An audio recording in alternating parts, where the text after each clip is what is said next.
Gold, trusted gold buyers. మీరు తాకట్టు పెట్టిన బంగారాన్ని విడిపించి ఈ రోజు ఉన్న మార్కెట్ ధరకు కొనబడును. అయ్యా కాళేశ్వరరావు గారు, ఈ ఫ్యాక్టరీని తమరు ఎప్పుడు కొన్నారు? స్వతంత్రం రాకముందు 50,000. ఇప్పుడు దీని వాల్యూ ఎంత ఉంటుంది చైర్మన్ గారు? 50 లక్షలు. అంటే స్వతంత్రం వచ్చింది ధరలకే గాని ఈ ప్రజలకు కాదన్నమాట. స్వతంత్రం వచ్చింది అధికారులకయ్యా. అధికారం ఉంది కదా అని మనం అజాగ్రత్తగా ఉండకూడదు. అయ్యా, ఆ ఇంద్రుడు తన సింహాసనాన్ని 1000 కళ్ళతో కాపాడుకునేవాడు అన్న మాటలో నిజం ఎంతుందో నాకు తెలియదు కానిండి, మీరు మాత్రం ఉన్న 2 కళ్ళతో చక్రం తిప్పుతూ అందరి నెత్తిన శటకోపం పెడుతూ గత 20 ఏళ్లుగా చైర్మన్ గా ఉండిపోయారు. ఎలా మస్తానిపిస్తారు? ఏమిటిలా వచ్చారు? వీడు మన మున్సిపల్ గోడౌన్ వాచ్మెన్ అండి. ఎక్కువగా వాగుతుంటే తీసుకొచ్చాను సార్. ఎక్కువ వాగావంటే ఏంటా మస్తాని, ఏమిటా తొందర? ఈ గొట్టంగాడు మిమ్మల్ని బ్లాక్ మెయిల్ చేస్తున్నాడండి. బ్లాక్ మెయిల్ చేస్తున్నాడు? అవునండి. మున్సిపల్ గోడౌన్ అండర్ గ్రౌండ్ లో మనం దొంగ సరుకు దాచామంట, వీడు చూశాడంట. కూడా వాటా కావాలంట. అరే అదే ఇంత చిన్న విషయానికి ఒకరు నోట్ చేసుకుని ఒకరు చేయి చేసుకుంటారా? తప్పు కదా. రై ఇలా గోడౌన్ అండర్ గ్రౌండ్ లో దొంగ సరుకు నువ్వు చూసావా? చూశానండి. ఎవరితోనైనా చెప్తావా? ఇంతవరకు చెప్పలేదు. బేరం కుదరపోతే చెబుదాం అనుకుంటున్నాను. ఎంత కావాలి? మీరే చెప్పండి. 1000 రూపాయలు ఇవ్వనా?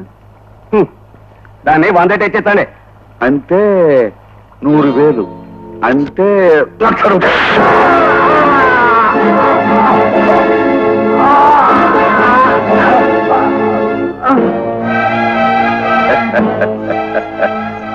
పాపం 100,000 అడిగాడు, 100 ఏళ్ళు నిండిపోయి వెళ్ళిపోయాడు.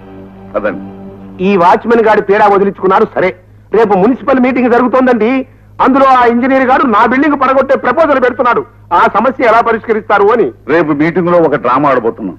ఈ రాత్రికి మన కౌన్సిలర్స్ అందరినీ మన ఇంటికి పిలిపించండి. రేపు తెర ఎలా వేయాలో ఎలా తీయాలో వాళ్ళకి నేను చెప్తాను. పదండి. ఏటి చైర్మన్ గారు, ఏటి ఎజెండా ఏటి? ఎవరు దీన్ని తయారు చేసినాడు? అది మెదడు గారి మోకాల్లో ఎట్టేసినాడు ఏంటి దేవుడు? ఆనంద నిలయం బిల్డింగ్ ని పడగొట్టించేయాలా? నిత్యాపల్లో ఉన్న బిల్డింగ్ ని పడగొట్టించేయడానికి మీకున్న అక్కేయడానికి వచ్చాను ఇస్తాను. అయ్యా సింహాచలం గారు, మీరు కౌన్సిలర్ అన్న సంగతి అప్పుడప్పుడు మర్చిపోయి మాట్లాడుతున్నారు. దయచేసి కూర్చోండి. నన్ను కూకోమంటారేటండి? ఇది కొంప కూలిపోయే ఎవరు? మీరే కూకోండి పలకండా. చెప్పండి చైర్మన్ గారా, నా క్వశ్చన్ ఇంకా ఆన్సర్ అని చెప్తారా, లేకపోతే నన్ను ఏరే మున్సిపాలిటీ ఎట్టేసుకోమంటారా? సరే ముందు ఆ విషయాన్ని గురించే చర్చిద్దాం. ఆనంద నిలయం అనే బిల్డింగ్ ను పడగొట్టాలనే ప్రపోజల్ ఇచ్చింది ఇంజనీర్ రవీంద్ర గారు. ఈ విషయాన్ని గురించి ఆయనే వివరణ ఇవ్వాలి. అధ్యక్ష, ప్రస్తుత చర్చనీయాంశమైన భవంతి చాలా పురాతనమైంది. పెను గాని భూకంపాలు గాని ఎలాంటి ప్రకృతి వైపరీత్యాలు సంభవించినా ఆ బిల్డింగ్ కూలిపోయే ప్రమాదం ఉంది. అందుకని 100 ఏళ్లు పైపడ్డ ఆ పాత బిల్డింగ్ ని పడగొట్టి తీరాలి. ఎందుకు పడగొట్టాలంటున్నానంటే, అసలు ఎందుకు పడగొట్టాలా? 100 ఏళ్ళు నిండిందని పడగొట్టించేస్తారా? మరి తాజ్మహల్ కట్టి 100 ఏళ్ళు అయింది, చార్మినార్ కట్టి 100 ఏళ్ళు దాటిపోయింది. మరి అయితే ఆటను కూడా పడగొట్టి కొత్తగా కట్టించేస్తారేంటి? ఏంటి అన్యాయం? ఆ పునాదులు వేరు, ఆ కట్టడాలు వేరు. తాజ్మహల్, చార్మినార్ లాంటి కట్టడాలు ఎన్ని శతాబ్దాలకైనా చెక్కు చెదరని విధంగా నిర్మించడం జరిగింది. అంచేత మిడిమిడి జ్ఞానంతో మాట్లాడక సభా మర్యాదలు పాటించండి, కూర్చోండి. చూడండి ఇంజనీర్ గారు, మీరు గవర్నమెంట్ అధికారులు, ఇవాళ వచ్చి రేపు వెళ్ళిపోతారు. కానీ మేము ప్రజల మనుషులం. ఆ బిల్డింగ్ పడగొట్టి దాంట్లో ఉన్న జనం నిరాశ్రులైతే వాళ్ళకి సమాధానం చెప్పవలసిన వాళ్ళం మేము. 5 ఏళ్లు పదవిలో ఉండి ఆ తర్వాత ప్రజల్ని మర్చిపోయేది మీరు. 30 ఏళ్లు ప్రజల బాగోగుల కోసం సర్వీస్ చేసేది మేము. ఇప్పుడు బిల్డింగ్ పడగొట్టొద్దంటున్న మీరే రేపు ఏదైనా జరగకూడదు జరిగితే ఇంజనీర్ మమ్మల్ని ముందుగా హెచ్చరించలేదు అని అబద్ధాలు ఆడతారు. కమిషనర్ గారు, ఈ విషయంలో మీ అభిప్రాయం ఏమిటి? అయ్యా, మన ఇంజనీర్ గారు ఏ ప్రపోజల్ చేసినా అది సిమెంట్ కాంక్రీటేనండి. బిల్డింగ్ పడగొట్టించవలసిందే వారు అంటున్నారు అంటే అంటారు. అప్పట్లో మరి పాత ఇంజనీర్ గారు కూడా ఆ బిల్డింగ్ గురించి అలాగే అన్నారు. కానీ కొందరు రాజకీయ నాయకుల జోక్యం వల్ల ఆయన ప్రతిపాదన అలాగే ఉండిపోయింది. కాబట్టి ఆ బిల్డింగ్ ని వెంటనే డిమాలిష్ చేసి తీరాలి. ఇది అన్యాయం, అక్రమం, మోసం, ద్రోహం. నేను అనుకోను, గులుగు ఉతికించగలను. సింహాచలం గారు, ఆ బిల్డింగ్ నాదండి. అది పడగొడతారంటే నాకు మాత్రం బాధ కాదు. మీరు కాసేపు నిశ్శబ్దంగా కూర్చోండి. సరే, ఈ విషయం మీద ఓటుకు పెట్టండి. బిల్డింగ్ పడగొట్టాలి అనే అభిప్రాయంతో ఏకీభవించే వాళ్ళందరూ చేతులు ఎత్తండి. ఒక కొంపకోల్చడానికి అంతమంది చేతులు ఎత్తేసినారు. నా వల్ల లేదు, మీరే బాగుపడరు, ఉతికారేయాల్సిందే. ఏమిటి మీరు అనేది? అవునయ్యా, నువ్వు ఆ బిల్డింగ్ మాత్రం పడగొట్టడానికి వీల్లేదు. అలా భయపెట్టి అందులో ఉన్న జనాన్ని మాత్రం ఖాళీ చేయించు. జనాన్ని మాత్రం ఖాళీ చేయించాలా? అవును బాబు, మా తాత ముత్తాతలు ఆ బిల్డింగ్ ని రంగు నుంచి తెప్పించిన కలపతో కట్టించారు, రాగితో దూరాలు చేయించారు. ఇప్పుడు ఆ బిల్డింగ్ కూల్చామనుకో అవన్నీ మట్టిపాలు అయిపోతాయి. ఓహో, అదే సంగతి. మీరు పని చేయండి, మేము పక్క నుంచి పడగొడుతూ ఉంటాం, మీరు మరో పక్క నుంచి అవన్నీ ఏరుకోండి. వీలేదయ్యా, నేను చెప్పింది చేయటమే నీ డ్యూటీ. వీళ్ళ జనాన్ని ఖాళీ చేయించు. సారీ సార్, నేను మెజార్టీ నిర్ణయానికే విలువిస్తాను, వ్యక్తిగత నిర్ణయాన్ని ఆమోదించను. ఈయన చైర్మన్ గారండి. నేను ఇంజనీర్నండి. అయ్యా, ఆయన దూకుడు చూస్తూ ఉంటే శతకోపం పెట్టేట్టున్నారండి. ఆ బిల్డింగ్ పడగొట్టేస్తారా ఏమిటో. పడగొట్టనివయ్యా, మనకి లాభం. అయ్యో, మనకి లాభం అంటారేమిటండి? మన గోడౌన్ లో జరుగుతున్న చీకటి వ్యాపారాన్ని అంతటినీ ఈ బిల్డింగ్ లోకి మారుస్తాన్నారుగా. ఇప్పుడు సెటప్పే మారుస్తున్నానయ్యా. ఇంజనీర్ ఆ బిల్డింగ్ పడగొట్టిన మరుసటి రోజునే అదే స్థలంలో మన 5 స్టార్ హోటల్ కి పునాదులు వేస్తాం. మన కార్యక్రమాలని ఆ హోటల్లోనే ఘనంగా నడుపుతాం. అమ్మో, ఇదా మీ రాజకీయం? మరి చెప్పరే. అయితే అర్జెంటుగా నా బిల్డింగ్ పడగొట్టాల్సిందే.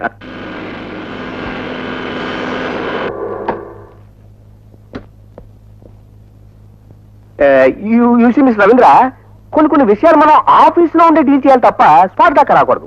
ఎనివే, నువ్వు కొంచెం జాగ్రత్తగా. ముందు మీరు జాగ్రత్తగా నడవండి, వ్యవహారాన్ని నేను తేల్చేస్తాను. రండి.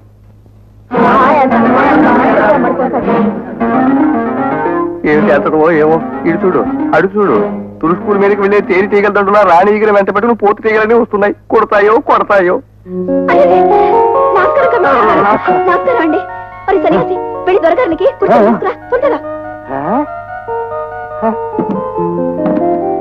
కూర్చోండి. సారీ, ఈ బిల్డింగ్ పడగొట్టబోతున్నామని మిమ్మల్ని అందరినీ ఖాళీ చేయమని చెప్పడానికి వచ్చాం. పడగొడతారా? అవును, ఈ బిల్డింగ్ పాతబడిపోయింది.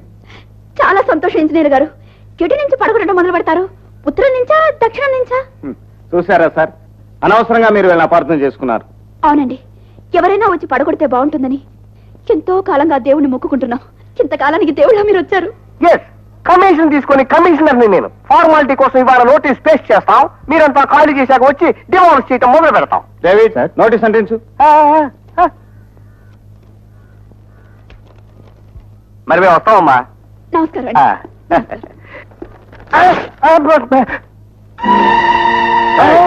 ఏమిటా నోటీస్ చించేశావు? నిన్ను చించేయలేదు, అంతవరకు సంతోషించు గురు.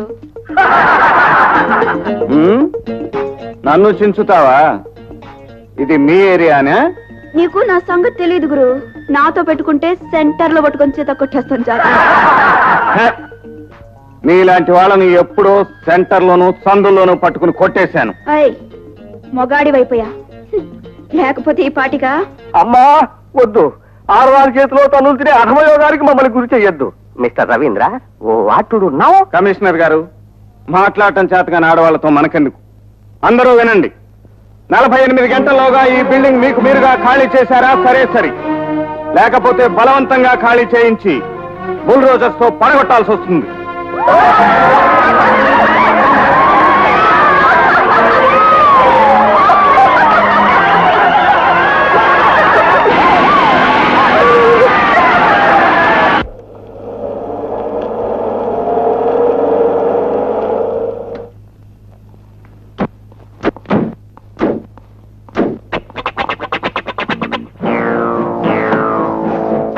త్వరగా తిండిరా.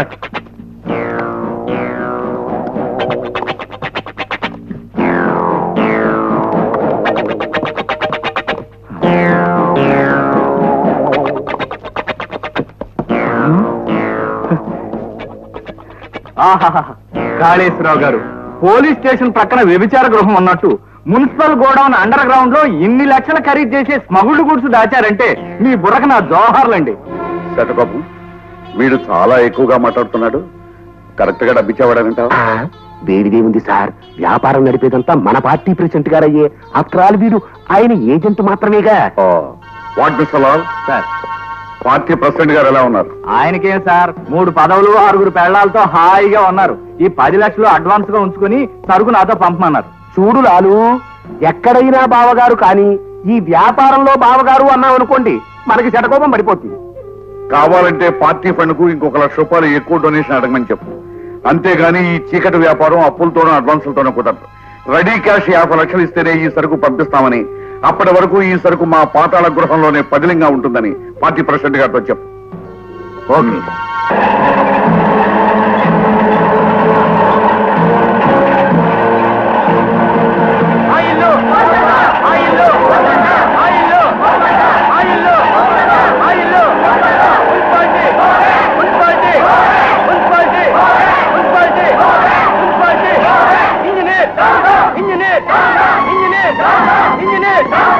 ఆగండి.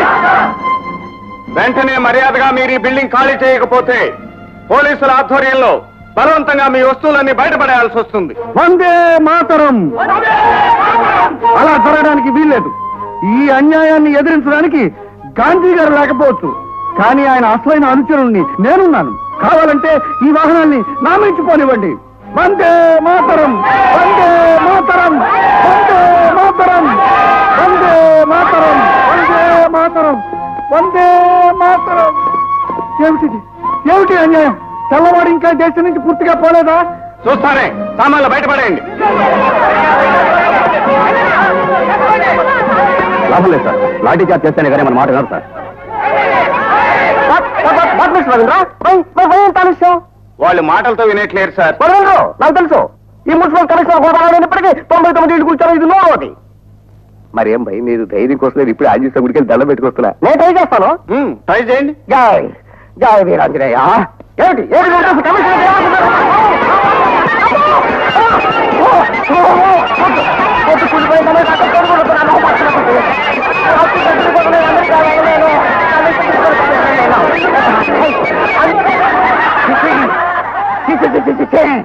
ఏ ఉద్యోగం అయినా చేసి కానీ ఈ మున్సిపాలిటీ ఉద్యోగం మాత్రం చేయకూడదు.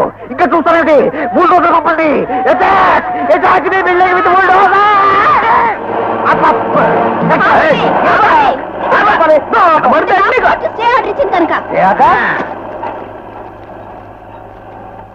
Go back. మున్సిపాలిటీ ఎలా ఉంది మన దెబ్బ? ఏదో సాధించానని సంబరపడదు. ఇది విజయం కాదు, కూర్చున్న కొమ్మని నరుక్కోవటం. ఈ బిల్డింగ్ లో ఉన్న వాళ్ళకి ఏదైనా ప్రమాదం జరిగితే దానికి నువ్వే కారణం. గుర్తుంచుకో. పని మన రజనమ్మ తపాసులు తెచ్చింది. పటాసులు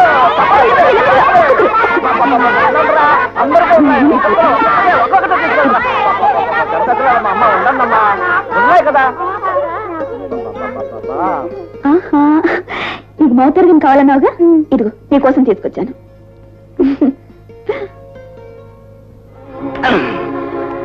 పర్లేదు, బరువుగానే ఉంది. దీన్ని అమ్మేసి 2 గ్లాసులు సారా తాగెత్తా. ఏమన్నా అబ్బే ఏం లేదు, సౌండ్ బ్రహ్మాండంగా వస్తుందంటున్నా.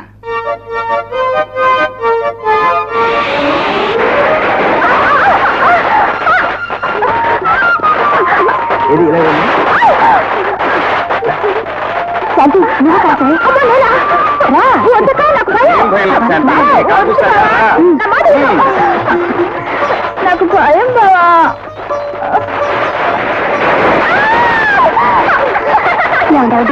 అటు చూడండి.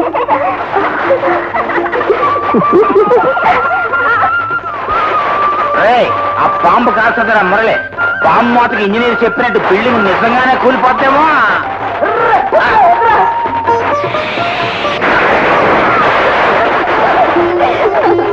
బిల్డింగ్ పడలేదు కానీ సన్యాసి నువ్వు పడ్డావురా.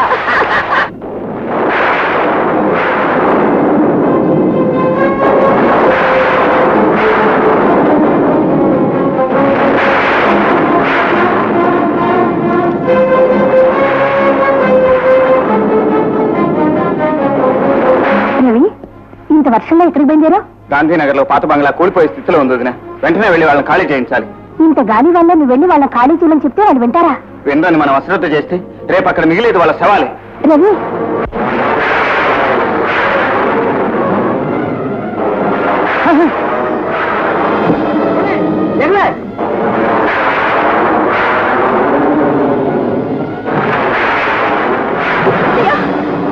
తొందరగా ఉండి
ఏమిటిది? ఒకనాడు మా ప్రాణాలు కాపాడడానికి వచ్చిన మీ మీద ఈ చేతులతో రాళ్ళు రప్పలు విసిరాను. ప్రాయశ్చిత్తం చేసుకోవటానికి ఈనాడు మీ పాదాల మీద పువ్వులు వేశాను. It's all right. మీరు ఆపద్ బాంధవుల్లా వచ్చి ఆదుకుని ఉండకపోతే నా మొండితనానికి 37 కుటుంబాలు సజీవ సమాధి అయిపోయేవి. ఈ సంఘటన నీ జీవితాంతం మర్చిపోలేను. అది నా బాధ్యత. మీ బాధ్యత ఇంకా మిగిలింది. రోడ్డున పడ్డ కుటుంబాలకి మీరే ఒక మార్గం చూపించాలి. నేను కలెక్టర్ గారితో మాట్లాడాను. మీకందరికీ పునరావాసం కల్పించడానికి కొంత టైం పడుతుందన్నారు. అప్పటి వరకు మీ కుటుంబాలన్నీ మా మున్సిపల్ గూడెంలో తలదాచుకోవడానికి పర్మిషన్ తీసుకొచ్చాను. ఇవిగో address. Thank you very much.